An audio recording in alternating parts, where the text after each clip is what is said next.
হযরতে মাইজ ইবনে মালিক নামে একজন সাহাবী জিনা করছে।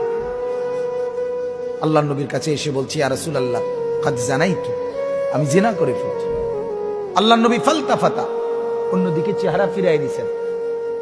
আবার তিনি বললেন ওইদিকে ফিরে গিয়ে, ইয়া রাসূলুল্লাহ আমি জিনা করেছি। নবীজি আবার চেহারা আরেক দিকে ফিরাই নিলেন। উনি আবার বললেন, ইয়া রাসূলুল্লাহ আমি জিনা করে ফেলেছি, আমাকে শাস্তি দেন, আমার উপরে হদ শরীয়তের বিধান কায়েম করেন, আমার আখিরাত পরিষ্কার করে দেন, আমার আখিরাত বরবাদ হয়ে যাবে নাই তো। আমি এখন ফয়সালা বিচার মানতে রাজি, আমার রায় এখন করে দেন। আল্লাহর নবী সাল্লাল্লাহু আলাইহি সাল্লাম তিনবারের পরে সাহাবীদেরকে বললেন, খোঁজ নাও সত্যি কিনা। খোঁজ নিয়ে দেখছে সত্যি ঘটনা। আল্লাহর নবী সাল্লাল্লাহু আলাইহি সাল্লাম বলছেন, গর্ত খনন করো। গর্ত খনন করছে।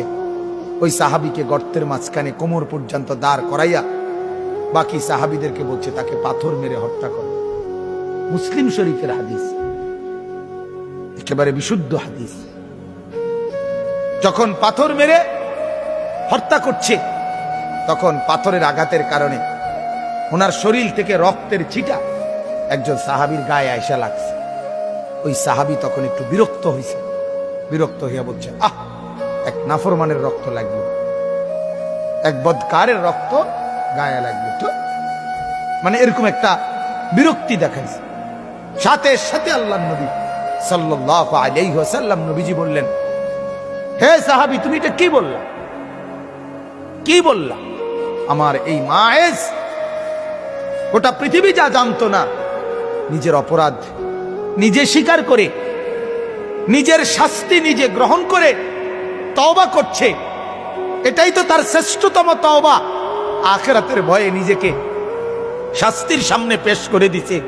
আল্লাহর নবী তখন বললেন, লাকাদ তাবা তাওবাতান, আরে সাহাবীরা শোনো, আমার এই সাহাবী এই মুহূর্তে এমন তওবা করছে, এটা তার এমন তওবা, লাউ কুসিমাত জামিউল আরদি লা ওয়াসাত, যদি তার এই তওবা বাইটা বন্টন করে পৃথিবীর সমস্ত নাফরমানের গুনার মোকাবেলায় তার তওবা যদি বন্টন করে, আল্লাহ তাআলা সবাইকে মাফ করে দিবে।